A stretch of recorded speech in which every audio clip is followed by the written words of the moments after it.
YouTube channel ऊंचाई। आज हमारे साथ मौजूद हैं सोमेंद्र सिंह जी। ये ई गवर्नेंस का काम करते हैं, तो आइए जानते हैं। नमस्कार। नमस्कार सर, ई गवर्नेंस एक टेक्निकल टर्म है जो जो जनरल पब्लिक होती है उन्हें ये बात समझ नहीं आएगी, तो प्लीज थोड़ा ब्रीफ में हमारी ऑडियंस को बताइए। अगर हम इसको आसान शब्दों में समझना चाहें तो ई गवर्नेंस भारत सरकार की वे सुविधाएं जो डिजिटली रूप में उनको डायरेक्ट सीधे पहुंचती हैं कंप्यूटर के जरिए, वो ई गवर्नेंस में सारी सुविधाएं आती हैं। तो इसमें नॉर्मल पब्लिक का क्या फायदा है? इसमें नॉर्मली फायदा ये होता है कि जो सरकारी सुविधाएं होती हैं वो लोगों को बड़ी आसानी तरीके से मिल जाती हैं। उनके लिए उनको भारत सरकार के जो ऑफिस होते हैं, अलग अलग ऑफिस होते हैं, उनका चक्कर लगाना नहीं पड़ता। वो उनके नज़दीकी कंप्यूटर सेंटर्स वगैरह पे मिल जाती हैं। और सर, अगर नॉर्मल करप्शन की बात करें या हैकिंग की बात करें तो इसमें कैसे बेनिफिशियल है e governance? E governance hacking की बात करें तो इसमें गवर्नमेंट ऑलरेडी बहुत सारे सिक्योर सिस्टम लेके बैठती है। जैसे कि बैंकें हम देखते हैं हैकिंग्स होती हैं, लेकिन वो पहले से ही सिक्योर्ड होते हैं और भारत सरकार इस पर कानून के अंतर्गत भी काम करता है। जो लोग फ्रॉड करते हैं उनको भारत सरकार आईटी एक्ट के थ्रू। ओके। ट्रांसपेरेंसी पे क्या इफेक्ट पड़ता है इसका? ट्रांसपेरेंसी की बात करें तो डिजिटल होने से, ई गवर्नेंस होने से बहुत सारी ट्रांसपेरेंसी बढ़ गई है। करप्शन करना इतना आसान नहीं होता लोगों के लिए। सीधे सीधे उनको मैसेज अलर्ट के जरिए और बहुत सारी तरीकों से उनको कॉल के जरिए भी उनको जानकारी मिल जाती है। जैसे कि जैसे कोई फीस, एप्लीकेशन फीस होता है तो रसीद पर ही लिख के आ जाता है कि आपको इतना रुपया उनको देना है। ओके। तो सर, आप कौन कौन सी सर्विसेज में डील करते हैं?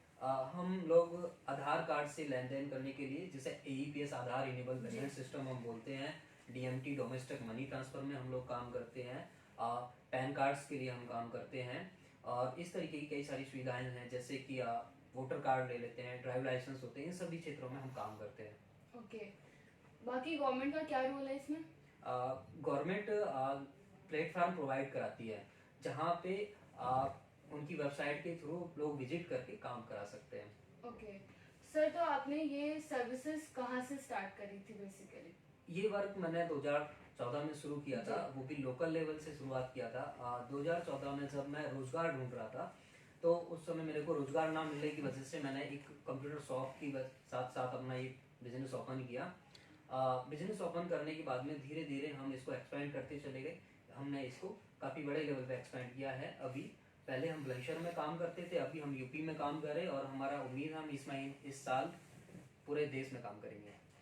सर, कभी भी हम न्यू बिजनेस स्टार्ट करते हैं या कोई भी सर्विसेज प्रोवाइड कराते हैं तो हमें एक लेबर की ज़रूरत होती है जी। कुछ लोगों की ज़रूरत होती है, तो वो लेबर आपने कैसे कलेक्ट करा?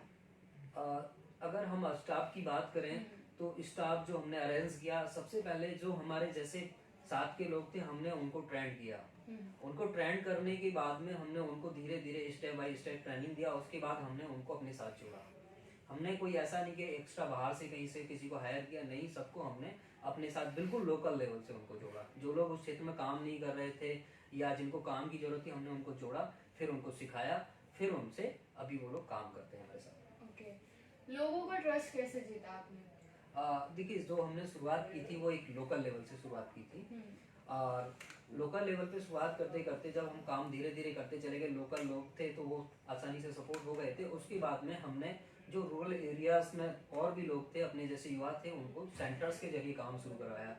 तो जब हम उनके गांव में भी हमने विजिट किया है और उन लोगों के लिए भी हमारा ऑफिस और उनके ऑफिस ओपन रहते हैं, तो अगर किसी को कोई इशू भी होता है तो वो हमसे आके कभी भी मिल सकता है। तो धीरे धीरे लोगों का विश्वास बढ़ता चला गया।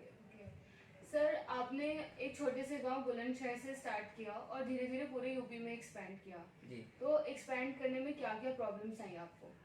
एक्सपेंड करने में देखिए, पैसा की प्रॉब्लम आती है, मनी प्रॉब्लम्स भी होती हैं, स्टाफ की प्रॉब्लम्स भी होती है और एरियाज में, रूरल एरियाज में काम करना और उनमें जाना, ये भी एक समस्याएं होती हैं। उनको लोगों को समझाना, कई सारी चीजें होती है। और प्लस दूसरी बात है, लोग आपको सपोर्ट करने के लिए नए बिजनेस में जल्दी से तैयार नहीं होते, तो धीरे धीरे सबको ट्रेंड करना होता है और मिलना होता है। तो ये सारा काम हमने करने के बाद धीरे धीरे एक्सपेंड किया। ओके।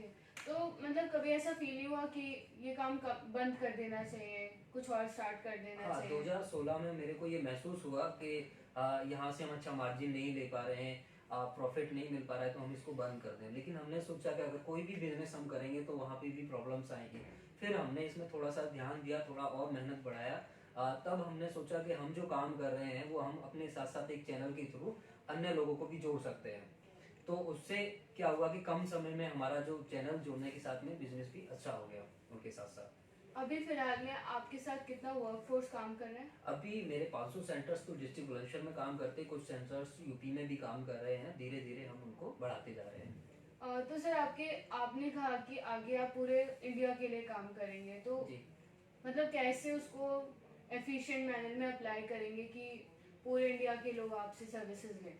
हाँ, उसके लिए देखिए हमने पूरा प्लेटफॉर्म बनवाया हुआ है, पूरा वेबसाइट है और सारी चीज़ें हैं, टेक्निकल डिपार्टमेंट है, कंप्लेंट डिपार्टमेंट है, सारी चीज़ें हम अरेंज कर रहे हैं। धीरे धीरे सबको एक्सपेंड करते जा रहे हैं। ओके सर, गवर्नमेंट को क्या बेनिफिट हुआ आपके इन सर्विसेज से? गवर्नमेंट को बेनिफिट हो जाता है कि पहले क्या था कि जो एप्लीकेशन फॉर्म आता था वो एक फाइलों में रख जाते थे, फिर उनको एक एक फिजिकल वेरिफिकेशन करना पड़ता था और इस सब में एक लंबा प्रोसेस गवर्नमेंट को लग जाता था। तो जो लोगों को सुविधाएं पहुंचती थी वो बहुत देर से पहुंचती थी। लेकिन ये सारा डिजिटली होने से उनको एक क्लिक में तो सुविधाएं मिलती है, उसके बाद डॉक्यूमेंट को वेरिफिकेशन करना बहुत ईजी हो जाता है। इसीलिए गवर्नमेंट को कोई भी सुविधा पहुंचाने के लिए उनको लंबा समय और लंबा एक्सपेंड उस पर नहीं करना पड़ता, वो इजी वे में हो जाता है। ओके सर, गवर्नमेंट और नॉर्मल पब्लिक इनके बीच आते हैं बिजनेसमैन जी। तो बिजनेसमैन को क्या प्रॉफिट हुआ आपके सर्विसेज से? सभी सर्विसेज पे मार्जिन फिक्स होता है, उनको कमीशन फिक्स होता है। चाहे पैन कार्ड्स बनाना हो, चाहे बिजली का बिल जमा करना हो या इस तरीका का कोई भी काम करना हो, सभी पर एक अच्छा मार्जिन मिलता है जिसके जरिए वो अच्छा मार्जिन बिजनेस करते हैं। सर इन केस मतलब लोग नॉर्मल होता है कि वो डरते हैं कि ऑनलाइन कुछ करेंगे एक क्लिक में पेमेंट हो जाती है, तो इन केस कुछ गलत हुआ तो कैसे विजिट करेंगे ऑफिस में या कहीं है आपका हेडक्वार्टर? जी बिल्कुल, डिस्ट्रिक्ट बुलंदशहर में हमारा ऑफिस है। और दूसरी बात है, जो भी सुविधाएं मिलती हैं वो एक कंप्यूटर सेंटर के जरिए मिलती हैं जो कि उनके गांव में ही उपलब्ध होता है। सबसे पहले अगर किसी भी कस्टमर को या किसी भी ग्राहक को कोई समस्या होती है तो उसके लिए उसे शिकायत दर्ज कराने के लिए कहीं दूर जाने की जरूरत नहीं है। प्लस वो उसी के गांव का होता है तो उससे वो बड़े आराम से शिकायत दर्ज करा सकते हैं। उसके बाद में वो शिकायतें ऑनलाइन पोर्टल के जरिए हमारे पास पहुंचती है, हमारी टीम उनका निवारण करती है। उसके बाद मैं बताना चाहूँगा, जो नए लोग हैं जो इस क्षेत्र में आना चाहते हैं उनका स्वागत है। वो हमारे साथ जुड़ के या फिर बहुत सारे और भी प्रोजेक्ट्स हैं इसमें आ सकते हैं और अपना एक शुरू से छोटा सा व्यवसाय शुरू कर सकते हैं। इसमें बहुत ही कम खर्चे के साथ ये बिजनेस शुरू किया जा सकता है और अच्छा मार्जिन कमाया जा सकता है। इसमें कई सारी देखिए सामाजिक सुविधाएं भी मिलती हैं। जो लोग वृद्ध हैं और अपना पैसा बैंक से निकालने में असमर्थ हैं तो आप उनको पैसे निकालने का, जमा करने का, बिजली का बिल और इस तरीके के बहुत सारे काम आप कर सकते हैं। तो उनकी एक मदद भी आप करते हैं और दूसरा आपको अच्छा मार्जिन भी मिलता है। दोनों चीज़ें इस बिजनेस में मिलती हैं, एक समाज सेवा भी होती है और आपका बिजनेस भी हो सकता है। तो आप जुड़ सकते हैं हमारे प्लेटफॉर्म से भी। उसके लिए जो अधिक जानकारी है हमारी स्क्रीन पर अवेलेबल है, आप वहाँ से हमें कॉन्टैक्ट कर सकते हैं।